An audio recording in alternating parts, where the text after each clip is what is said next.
After 3,375 miles of travel aboard Oceanographic Research Vessel Algeta, I come back to report to you that my 10th voyage to the Great Pacific Garbage Patch was a shocker.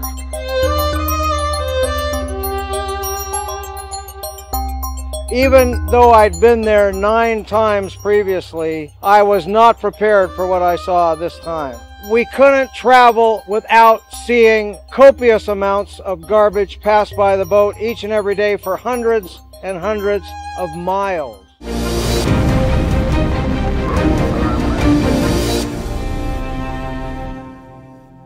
Hey guys, it's Nessie and welcome back. Make sure guys kalian subscribe sekarang, terutama untuk kalian yang suka pembahasan tentang sejarah-sejarah gila dunia yang pastinya super kayak season kita kali ini, Historytelling Bencana Kesalahan Terbesar Manusia, episode The Great Pacific Garbage Patch, atau pusaran sampah besar di Samudra Pasifik. Di season ini kita udah membahas beberapa tema yang gila banget, dari lumpur lapindo, ledakan Chernobyl, bencana Bhopal di India, tumpahan minyak super gila Deepwater Horizon yang sampai dibikin film, longsor tambang yang membunuh satu desa di Inggris, sampai bencana satu desa keracunan asbes di Amerika. Nah, memang kasus-kasus yang sudah kita bahas terjadi karena keserakahan manusia. Perusahaan-perusahaan yang menghalalkan segala cara untuk mendapatkan cuan lebih besar akhirnya malah menciptakan bencana. Tapi hari ini yang akan kita bahas guys adalah bencana besar, pusaran sampah di Samudra Pasifik yang luasnya hampir sebesar daratan Indonesia, sekitar 1,6 juta kilometer. Akibat kesalahan siapa? Mungkin kita semua. Iya, kamu, aku, kita semua berkontribusi ke hal ini.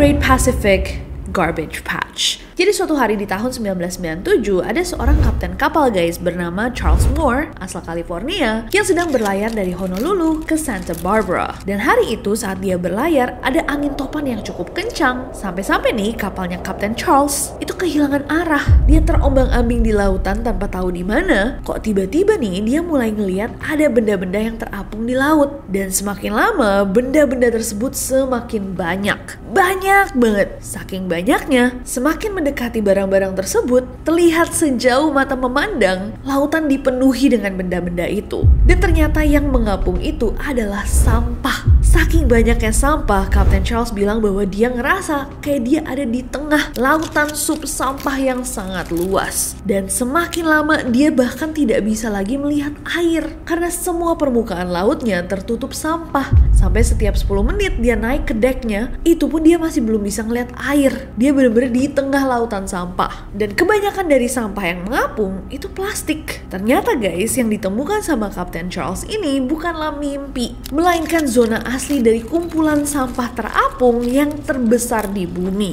Dan gilanya kenapa aku bilang terbesar? Karena ini bukan satu-satunya zona sampah itu. Ada 4 zona lainnya. Jadi yes, ras manusia telah mencemari lautan kita dengan sampah sampai mengumpulkan genangan-genangan sampah yang begitu besar tersebar di lautan bumi. Dan yang terbesar tadi yang ditemukan sama Kapten Charles itu terletak di Samudra Pasifik Utara. Bahkan wilayahnya itu terbagi jadi 2 tambalan. Ada tambalan sampah barat di dekat Jepang dan tambalan sampah timur di dekat Hawaii dan California. Kebayang gak guys sebesar apa? Jadi sampah yang ditemukan tadi itu membentang dari Jepang sampai ke Amerika Utara. Luasnya itu mencapai 1,6 juta kilometer persegi atau hampir seluas daratan Indonesia. Beratnya diperkirakan mencapai 100.000 ton dan 99,9% dari sampah yang ada adalah sampah plastik. Diperkirakan bahwa ada 1,8 triliun potongan plastik yang mengambang di lautan. Jumlah tersebut setara dengan kalau misalkan perorangan nih kita dihitung, itu sekitar 250 potongan sampah per manusia yang ada di dunia ini. Kalau menurut BBC, 3/4 dari sampah yang ada itu berukuran lebih dari 5 cm, kayak plastik keras, lembaran plastik, CD, tapi 46% diantaranya itu jaring ikan. Dan itu berarti banyak nih barang-barang yang size-nya masih besar guys, tapi juga ada yang serpihan-serpihan kecil, kayak kontainer, botol, tali, dan sebagainya. Dan ketika dikumpulkan nih guys 50 item sampah untuk diteliti sebagai sampel, diketahui bahwa ternyata sampah-sampah yang terkumpul itu juga dari tahun yang berbeda-beda. Kayak ada satu yang ditemukan dari tahun 2010, 24 sampah dari tahun 2000, 17 dari tahun 1990, 7 dari 1980, bahkan ada satu sampah dari tahun 1977. Coba berapa dari kita yang udah hidup di tahun 1977? Ini sampah dibuang di tahun 1977 masih ada sampai sekarang mengambang di lautan. Dan gilanya lagi, ahli kelautan dan ekologi menemukan bahwa 70% sampah di lautan itu guys sebenarnya udah tenggelam, bukan yang terlihat di atas sebesar itu mengapung. Mereka udah tenggelam sampai ke dasar laut. Jadi bener-bener laut kita kotornya nggak cuma di permukaan aja. Nah, Kapten Charles, orang yang pertama kali nih menemukan kumpulan sampah yang terapung ini, akhirnya membentuk sebuah organisasi lingkungan bernama Algalita Marine Research Foundation. Di tahun 2014, mereka menerbangkan sebuah drone untuk memeriksa sebenarnya ini sebesar apa. Dan seremnya, mereka menemukan bahwa ada fitur plastik permanen alias tumpukan sampah yang sudah membentuk jadi pulau-pulau. Jadi memadat gitu. Beberapa di antaranya itu panjangnya udah sampai 15 meter. Nah, dari mana sebenarnya sampah-sampah ini berasal? Aku tahu sebenarnya kita semua udah tahu ya jawabannya. Kebanyakan guys, 80% dikatakan berasal dari daratan seperti sampah rumah tangga, industri, pariwisata yang terbawa oleh sungai, angin, dan banjir ke laut. Jadi yes, orang-orang yang buang sampah ke kali-kali mereka tanpa benar-benar memprosesnya itu tidak membuang sampah guys, tapi mengumpulkan sampah-sampah itu di lautan. 20% lainnya berasal dari aktivitas di laut, kayak jaring ikan, limbah kapal, atau barang-barang yang jatuh dari kapal kargo. Menurut National Oceanic and Atmospheric Administration, penyebab paling fatalnya adalah pengelolaan sampah yang buruk dan pembuangan sampah sembarangan. Dan ketika riset-riset dilakukan untuk mencari negara mana yang berkontribusi paling banyak nih penyumbang sampah terbesar, para peneliti yang tergabung dalam proyek Ocean Cleanup dan Wageningen University menemukan bahwa 92% dari sampah yang mengapung di Samudra Pasifik itu berasal dari 6 negara. Jepang 33,6%, Tiongkok 32,3%, Korea Selatan 9,9%, Amerika Serikat 6,6%, Taiwan 5,6%, dan Kanada 4,7%. Walaupun begitu, nggak bisa dibilang bahwa kita tidak kontribusi ya guys, karena ini kan di satu titik. Ada 4 titik pengapungan sampah lainnya yang nggak kalah mengerikan. Dan kita nggak punya pembelaan sama sekali karena Indonesia sendiri guys merupakan negara penyumbang sampah laut terbesar kedua di dunia kalau menurut United Nations Environment Program. Nah anyway, sampah-sampah yang tidak dikelola dengan baik itu bertemu dan menyatu guys di titik-titik tertentu di lautan bumi. Gampangnya nih, di area Samudra Pasifik Utara yang ditemukan sama Kapten Charles yang terbesar di dunia itu, ngumpulnya di sana karena antara Hawaii dan Amerika Utara ada arus yang berputar. Nah di tengah pusarannya itu arusnya stabil. Jadi seakan ada arus yang akhirnya ngumpulin nih sampah-sampah itu di satu titik. Semua sampah terperangkap di situ. Menurut seorang ahli biologi dan juga aktivis kelautan, Danny Washington, diperkirakan guys bahwa setiap tahunnya ada sekitar 4-12 metrik juta ton sampah plastik yang masuk ke lautan. Dan rata-rata orang Amerika itu menghasilkan sekitar 2,2 kg sampah setiap harinya. Setara dengan 292 juta ton sampah per tahun. Dan negara Amerika sendiri itu cuma bisa mendaur ulang sekitar 35% dari sampah mereka. EPA bilang bahwa sebenarnya sampah-sampah rumah tangga itu bisa dikelola sampai 75%. Tapi mungkin habit buang sampah yang tidak baik dan juga malas orang-orang untuk mengelola sampah sendiri. Banyak sampah plastik yang dibuang begitu aja. Padahal untuk sampah plastik bisa terurai dibutuhkan 20 tahun sampai 600 tahun tergantung jenis plastiknya. Terurainya juga nggak bisa secara biologis, hanya terurai menjadi potongan-potongan plastik yang lebih kecil. Apa dampaknya? Sekarang kita ngomong ke bagian horornya guys. Yang pertama paling bahaya adalah mengacaukan rantai makanan. Banyak banget binatang-binatang laut yang terdampak atas adanya sampah-sampah plastik di lautan. Kayak penyu yang salah mengira plastik itu ubur-ubur dan memakannya, burung albatros yang mengira butiran resin sebagai telur ikan, memberikan makanan-makanan itu ke anak-anaknya yang kemudian akan mati kelaparan atau dengan organ yang rusak.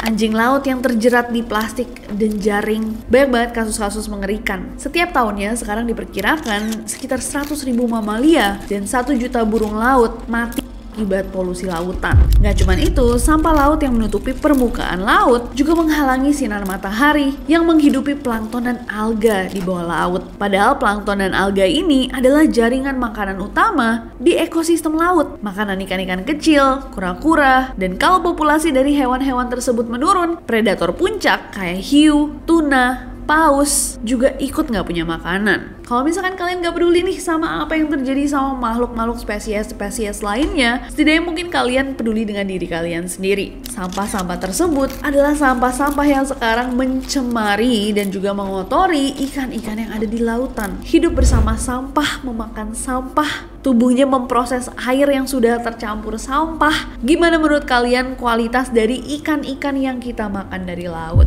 Ikan-ikan di lautan banyak sekali yang sekarang sudah terkontaminasi. Organ-organnya rusak, dagingnya tidak sehat, dan itulah ikan-ikan yang kalian masukin ke dalam tubuh kalian juga. Saat fotodegradasi, proses ketika matahari membuat plastik-plastik terurai menjadi bagian yang lebih kecil-kecil, senyawa kimia plastik yang bersifat karsinogenik yang menyebabkan kanker itu juga tersebar di lautan. Mencemari air laut, dimakan sama ikan-ikan, yang kalau ikan yang kita makan, senyawa kimia plastik tadi yang menyebabkan kanker akan juga berdampak ke kesehatan kita. Dampak berikutnya adalah merusak dan merugikan perekonomian. Kalau ekosistem laut tercemar, eksistensi dari hewan-hewan laut itu terancam punah juga. Suatu saat harga ikan akan sangat mahal. Diperkirakan guys bahwa ekosistem laut itu memberikan manfaat hingga 50 triliun dolar. Coba kalian lihat ini nolnya berapa, bacanya gimana. Ini per tahunnya melalui layanan ekosistem laut, dan polusi laut itu bisa mengurangi nilai layanan sebesar 500 miliar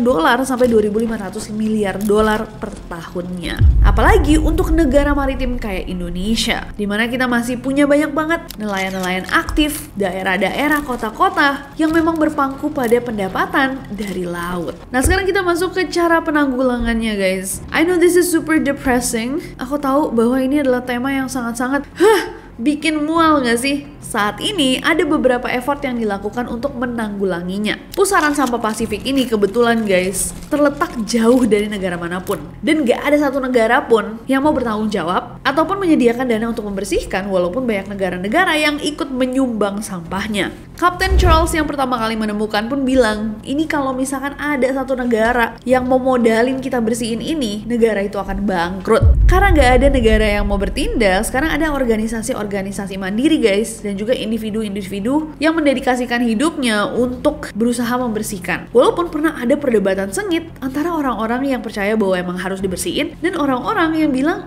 gak usah dibersihin lah. Bahkan seorang profesor biologi, Martin Thiel, bilang kalau plastik udah ada di lautan, plastik itu udah terhubung sama kehidupan laut, terlambat untuk dibersihin atau dihilangkan. Tapi ya masih banyak pihak-pihak yang merasa bahwa ya nggak bisa. Ini sampah-sampah, kalau misalkan didiamkan gitu aja lama-lama, bisa menghancurkan ekosistem laut secara keseluruhan. NOAA itu memperkirakan bahwa dibutuhkan 67 kapal dalam setahun hanya untuk membersihkan kurang dari 1% dari sampah yang ada di Samudra Pasifik Utara. Sebuah organisasi bernama The Ocean Cleanup mencoba untuk membersihkan. Di tahun 2018 mereka mencoba dengan tahap 1, sistem 001 Wilson. Sayangnya sistemnya mengalami masalah sampai sampah yang udah dikumpulkan tiba-tiba kebuang lagi guys di kelautan, terlepas. Di 2021 mereka bikin tahap kedua, Jenny, sistem 002. Mereka bentangkan jaring sistem 002 itu sejauh 500 sampai 600 meter dan menyapu area lautan sampai 800 meter. Setelah itu sampahnya diangkat ke dalam kapal, disortir, dan ini dilakukan berkali-kali selama setahun. Mereka tuh cuma bisa mengangkut 100.000 kilogram plastik, yang walaupun ya kedengarannya wow banget, itu cuma 0,1% dari sampah yang ada. 0,1%. Tapi mereka belum nyerah, ada sistem 003 tahap ketiga di tahun 2022 yang katanya lebih canggih lagi. Tapi tetap aja pasti sampah yang bisa diproses itu cuma sebagian kecil dari sampah yang ada. Nah terus apa yang bisa kita lakukan? Jadi para ilmuwan dan juga penjelajah sepakat bahwa membatasi atau menghilangkan penggunaan plastik sekali pakai dan meningkatkan penggunaan barang-barang yang bisa diurai itu menjadi cara terbaik kalau misalkan kita mau berkontribusi untuk membersihkan sampah di lautan. Walaupun sebagian besar negara udah sepakat bahwa mereka harus melakukan itu, mendorong orang-orangnya untuk tidak menggunakan plastik sekali pakai. Bahkan di negara kita Indonesia yang mendorong restoran-restoran untuk tidak menggunakan plastik, tapi faktanya 5 tahun terakhir jumlah produksi plastik itu malah meningkat 60% dan polusi plastik naik 50%. Memang untuk mikir dalam skala yang sangat besar itu sangat-sangat stres ya guys ya. Tapi mungkin yang kita bisa lakukan sebagai individual adalah mulai dengan kita sendiri. Dari hal-hal kecil, dari daily life kita, sehari-hari kita, lebih berpikir saat hendak menggunakan plastik. Selain itu, kita sebenarnya juga bisa mendorong pemerintah kita untuk menyeriusi hal ini. Di era sosial media ini juga kita bisa membagikan tentang informasi-informasi kayak gini yang mungkin sebelumnya kita semua nggak tahu. Tapi memang kalau misalkan dalam skala kecil secara individual, walaupun saat kita melakukan, itu baik untuk diri kita sendiri, baik untuk ketenangan jiwa kita, tapi yang memang bisa benar-benar berpengaruh adalah ketika orang-orang yang menjabat, para pemimpin negeri ini, membuat kebijakan-kebijakan untuk pengelolaan sampah yang lebih baik. Jangan sampai mereka lupa bahwa Indonesia adalah negara yang memiliki hubungan erat dengan lautnya. Aku seneng banget ketika ada yang berbagi gimana cara mereka membuat perubahan walaupun sekecil apapun di kehidupannya dalam perihal ini. Kalau kalian sendiri guys, adakah tips-tips tersendiri? Coba komen di bawah. I would love to know. Aku tahu kita semua nggak ada yang sempurna, tapi satu langkah kecil pun lebih baik daripada diem di tempat. Let me know what you think. Komen di bawah. Kita doakan para pemimpin dunia agar matanya terbuka dan melakukan sesuatu untuk hal ini, untuk menyelamatkan laut kita semua. Terima kasih Neroris yang sudah nonton Historytelling hari ini. Let me know what you think. Besok kita ketemu untuk ngomongin hal-hal horor yang menyeramkan dan mengerikan, walaupun mungkin gak seserem fakta di video ini ya. Tapi gak sabar untuk ketemu kalian besok di Neror, jadi jangan lupa subscribe and I'll see you then. Bye-bye.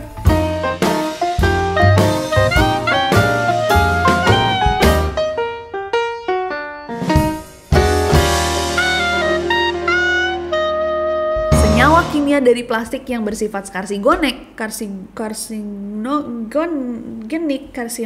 itu ngerasa kayak dia ada